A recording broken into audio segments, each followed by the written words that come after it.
What's going on, everyone? Welcome back to Real Reds Talk, the ultimate fan channel made in Manchester. And today we're going to be discussing Ineos, cogs in movement. The summer is officially starting. The cogs are in motion. The cogs are in motion. That is what we're going to be talking about from top to bottom, from CEO to scout and analyst to football recruitment to everything. Absolutely everything we're going to talk about and where we're currently at the minute with each kind of section, what we're going to be looking at, the kind of plans in the summer for the manager, for players, and just how we operate as a football club in general. Now, there's been quite a bit of work that's gone into this in terms of research and picking parts from other journalists that what they've mentioned and kind of piecing everything together to see how we're going into this. Now, the initial thing is what a lot of people already know.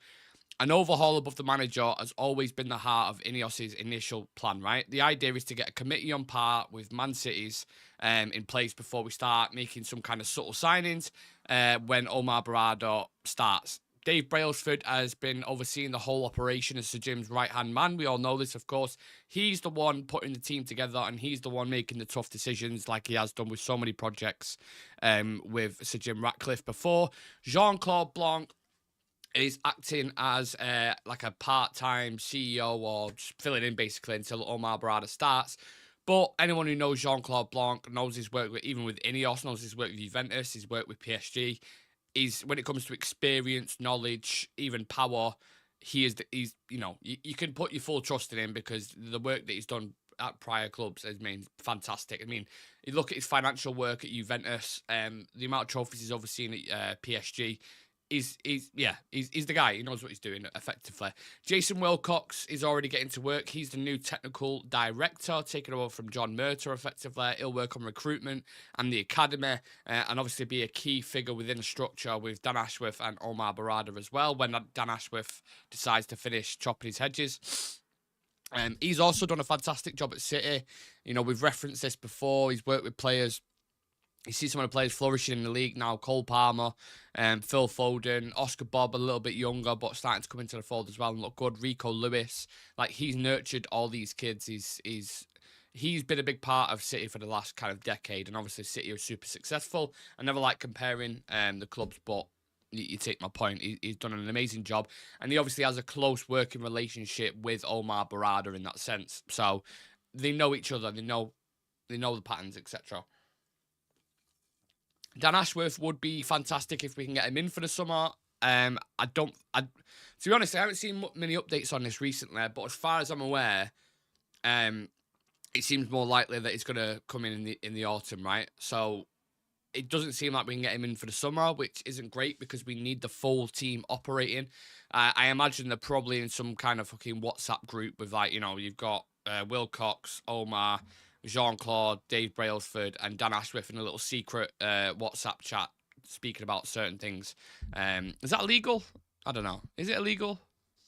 Who knows? Who cares? But they're probably in a group chat or something, or dropping a little sneaky text here, left, right, and centre. It probably is illegal, to be fair, when you think about it. But regardless, whichever way you look at it, Dan Ashworth will effectively come in. It's just a matter of when, not if. So yeah. Join the Ultras if you're new here. Sam's been a member for 10 months. We've got some people in the chat. I'm going to say hello to you right now before I get into the rest of it.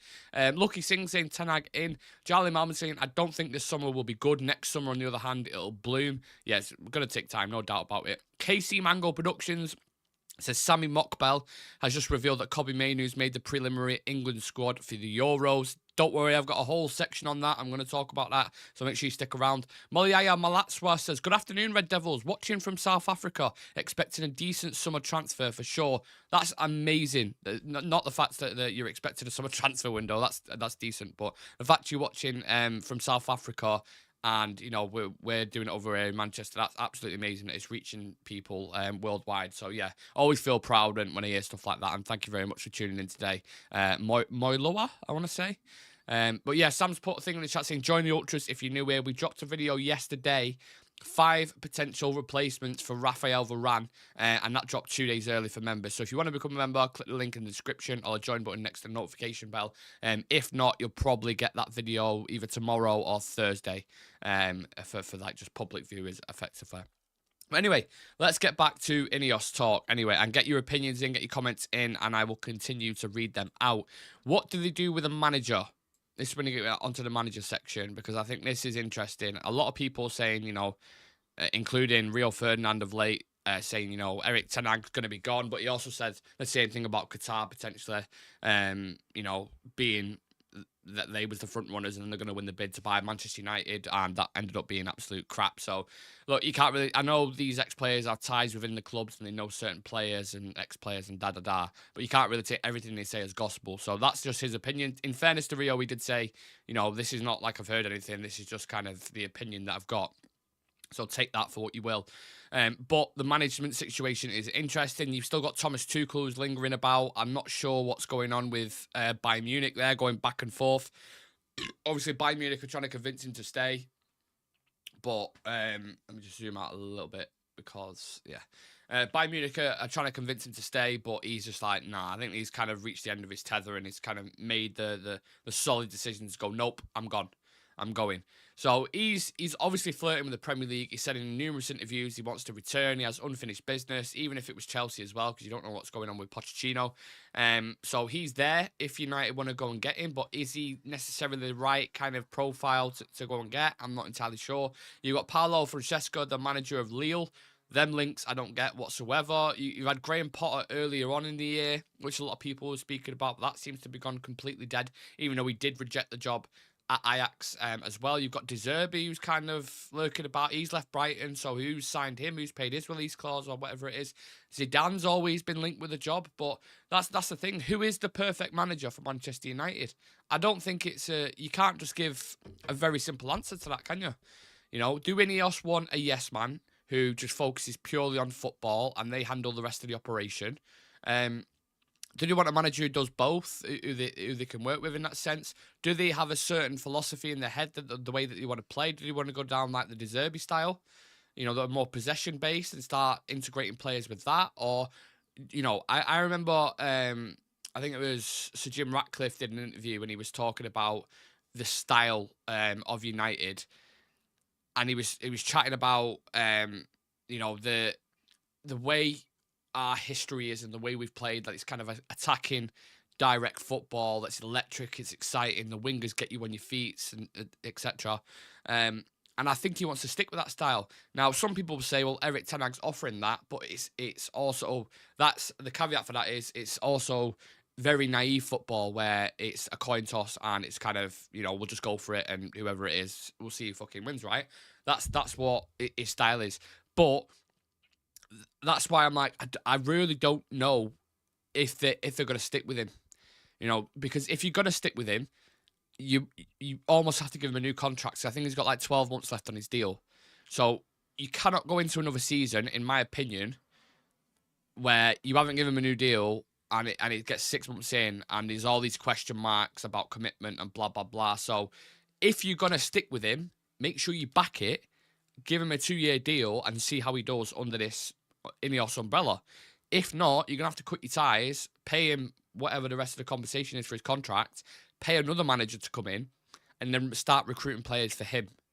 That is a huge, huge decision that they need to make. And of course, it's going to be after the FA Cup final. They're not stupid. They would never, ever do it prior to that.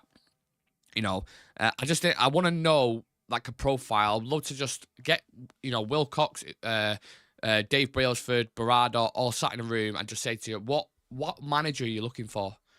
What style of play are you going to try to integrate? What's going to be our philosophy moving forward for the next 5 years? I'd love to do an interview with him. Like I said before, Ratcliffe always mentions previous elite managers that have suffered in this environment. Jose Mourinho, Louis van Gaal have won big trophies. They tried a different route with Ole Gunnar Solskjaer. They brought Moyes in, which was Fergie's choice.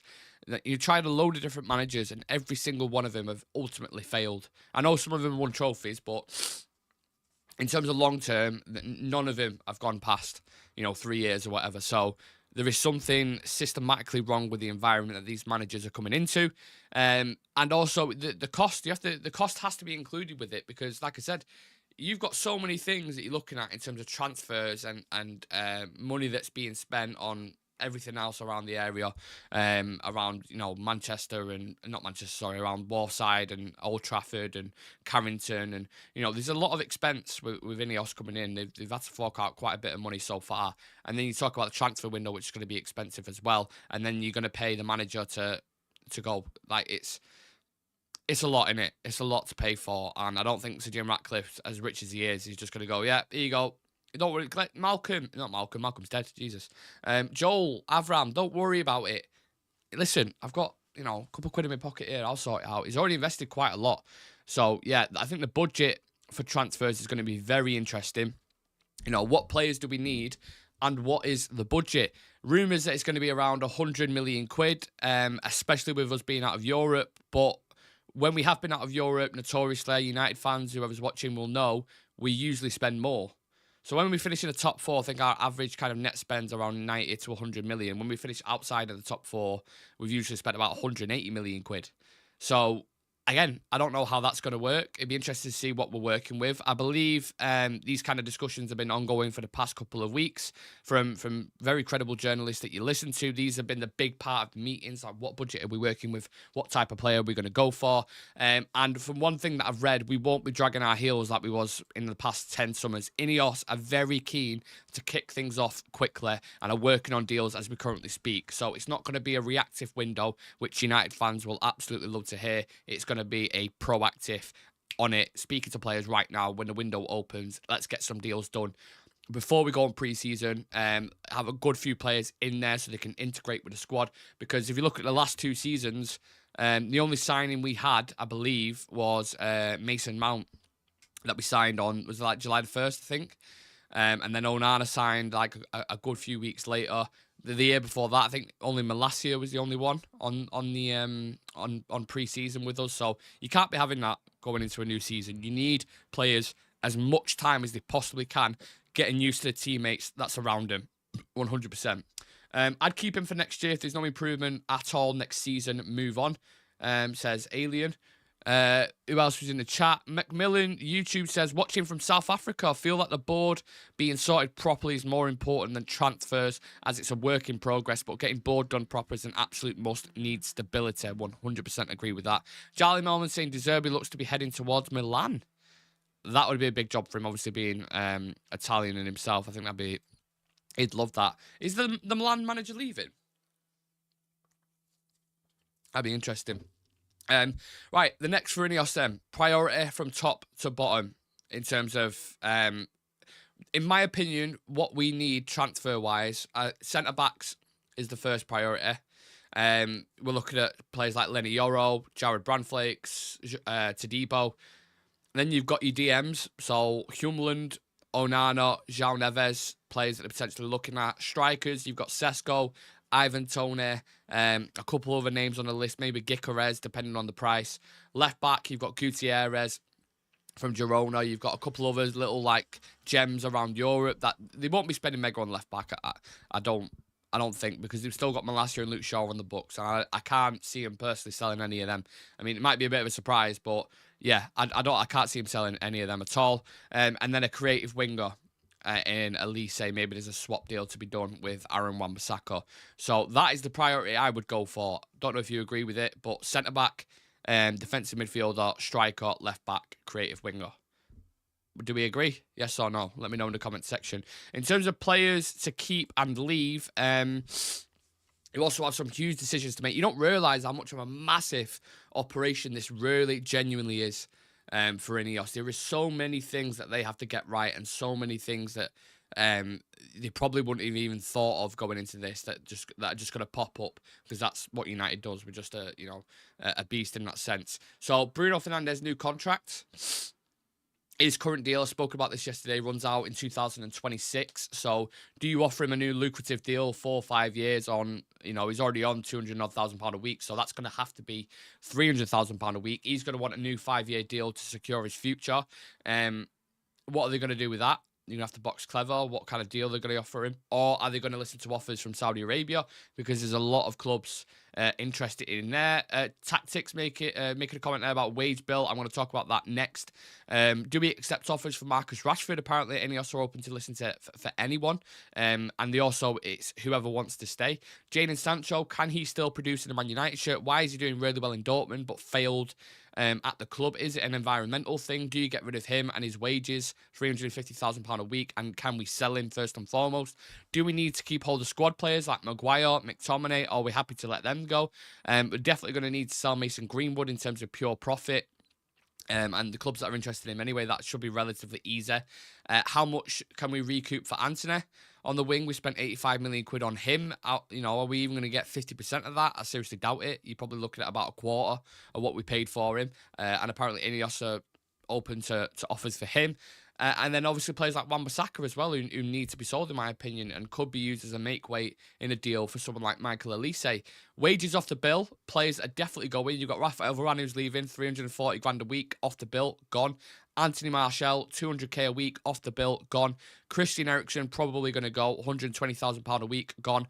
Johnny Evans, whatever he's on, and then the players that you sell on top of that, maybe your Casemiros, your Wan-Bissakas. And then when you start adding it all up, you get to a point where it's like way past £1 million a week that you're saving, way past it, which is massive for the wage bill. So, yeah, and also new players that you're going to sign.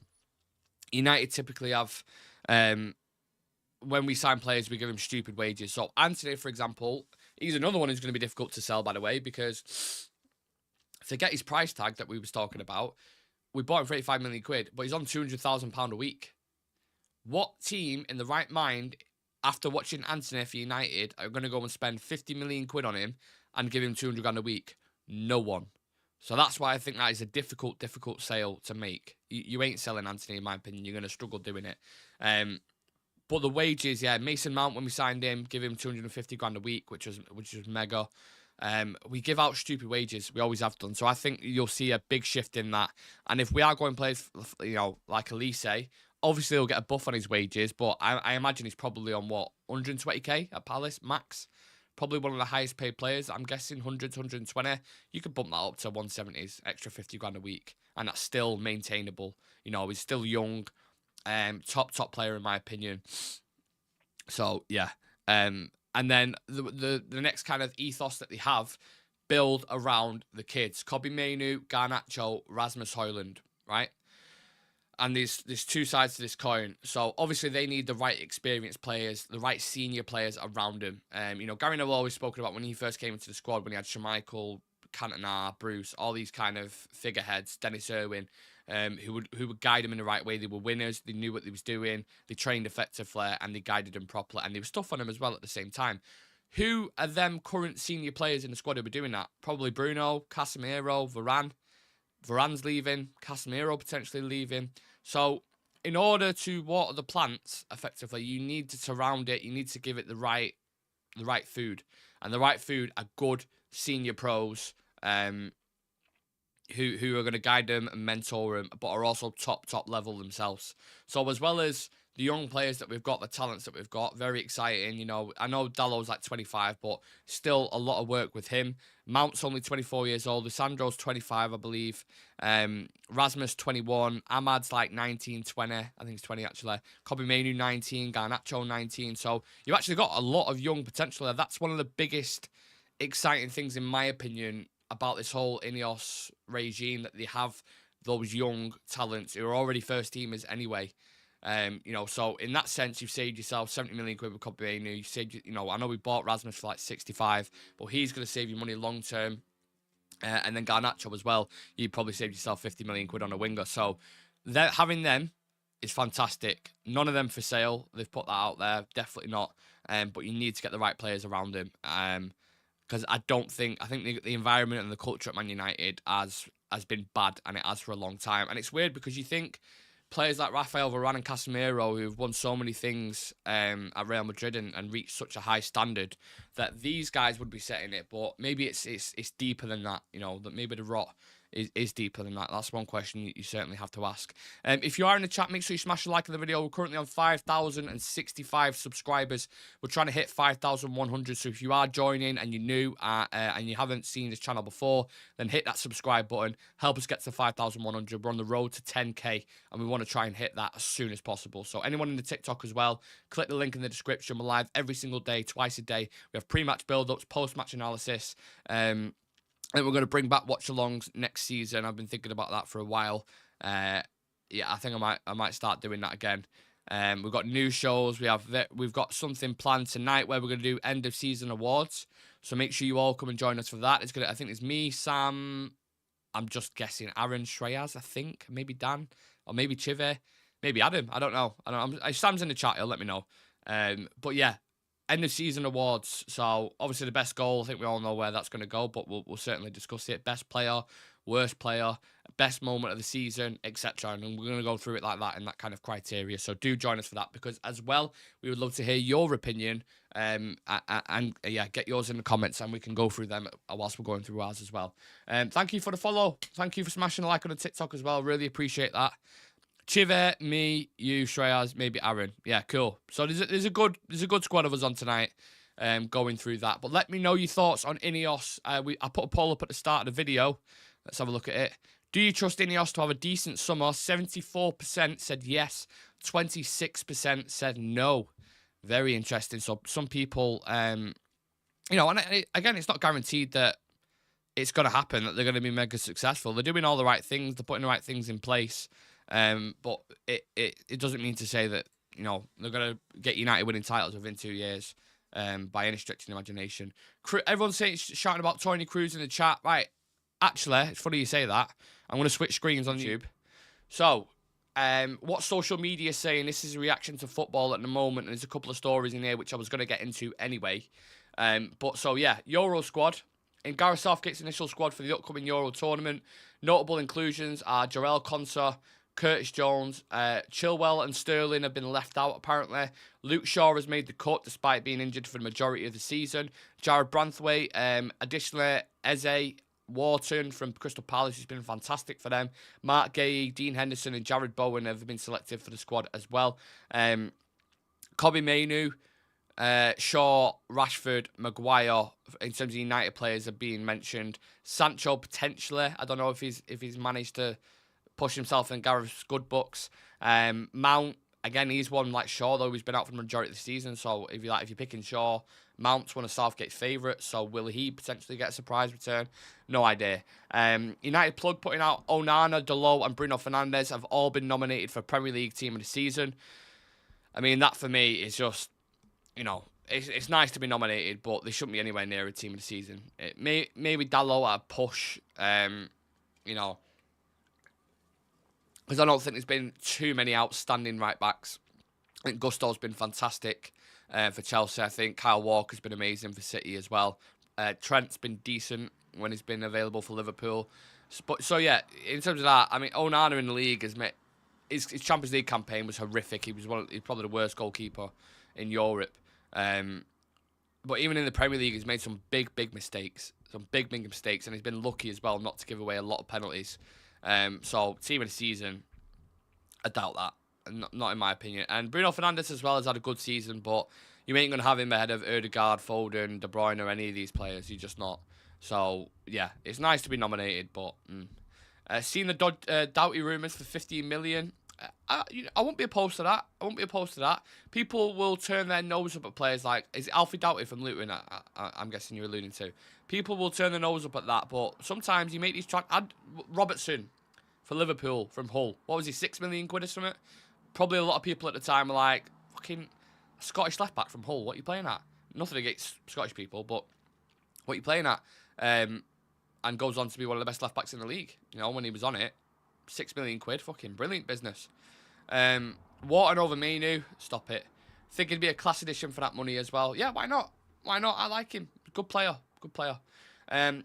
You are going to have Bruno ahead of Ødegaard. The stats don't lie. Ødegaard in the season, no finals. Listen, if you think Bruno's been better than Ødegaard this season, I'm a United fan. I have red-tinted glasses, but I'm not stupid.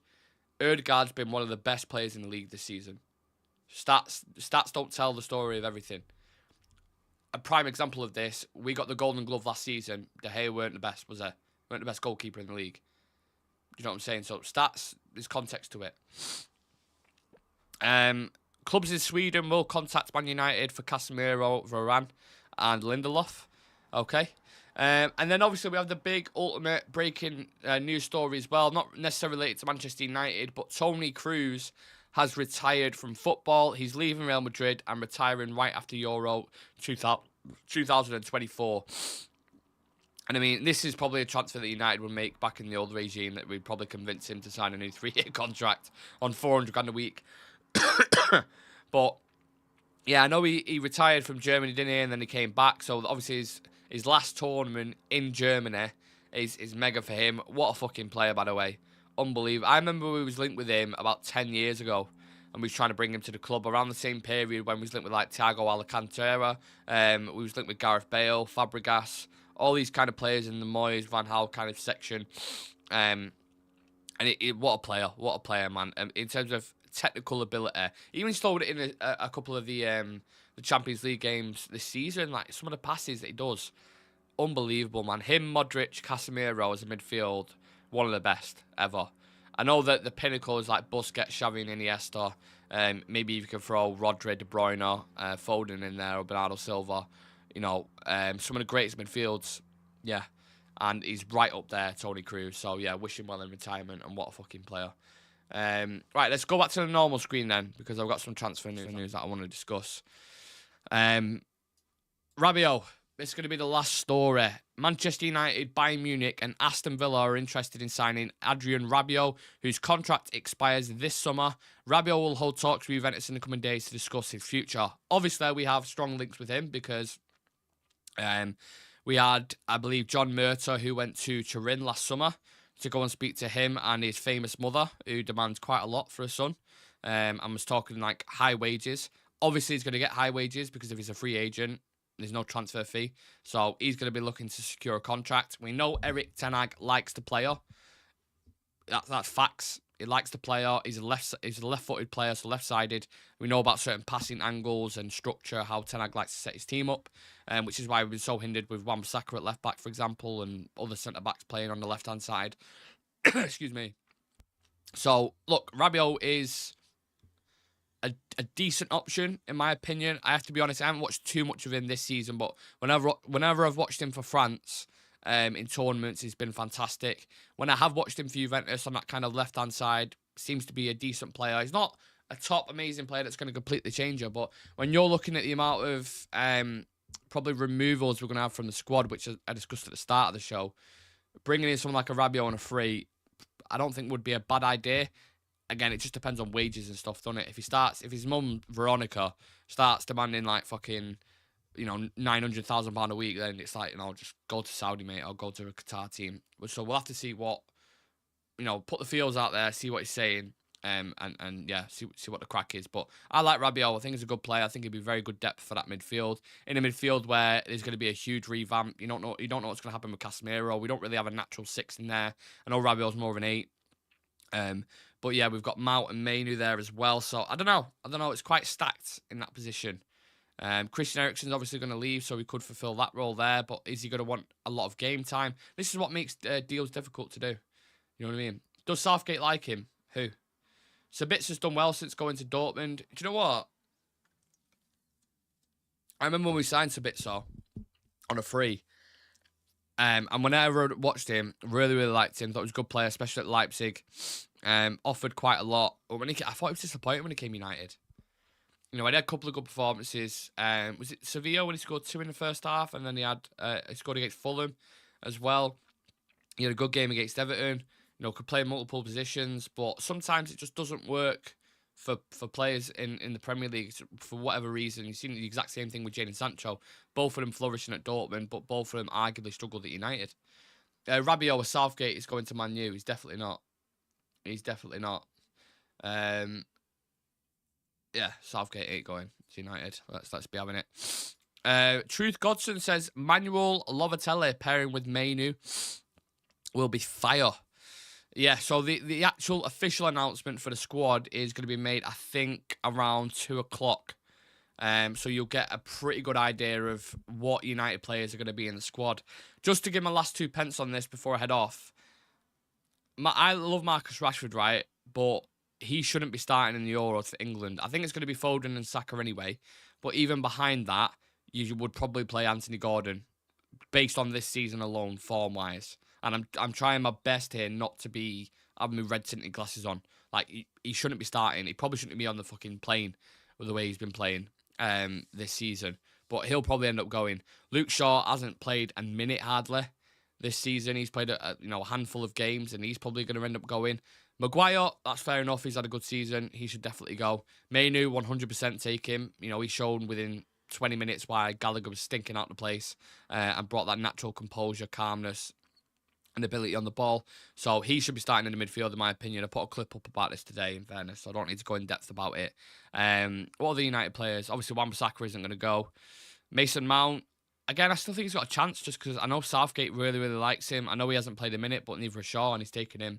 So, but they are quite stacked in that area in the same time. So, I don't know. I think it'd be interesting to see. But I suppose we'll find out at 2 o'clock. So, if you are, one last call to the people in the chat, you lot who are watching on your iPad, phone, tablet, screen, laptop, wherever it is, please do hit that subscribe button. 5,065 at the moment. We're 35 off 5,100. So if you're watching in TikTok, hit the link in the description or just give it a view. Let us know what you think on the YouTube channel in general. Hit that subscribe button. Smash a like on the video. Smash a like on the TikTok. And we will be back at 7 o'clock for the end of season awards. We're going to go through it together, each one, the whole criteria. And there's quite a few of us on tonight. So, yeah, it'd be nice to see you in the chat, getting involved. And, like I said, we can go through it together. So I shall leave it at that, you wonderful people. Let's see what Southgate does. Let's see what Ineos does going into the summer because, like I said, the cogs are in motion. And, yeah, transfer talk is heating up. So there's only one place to be. Make sure you turn on that notification bell on YouTube. And I'll check you guys in the next one.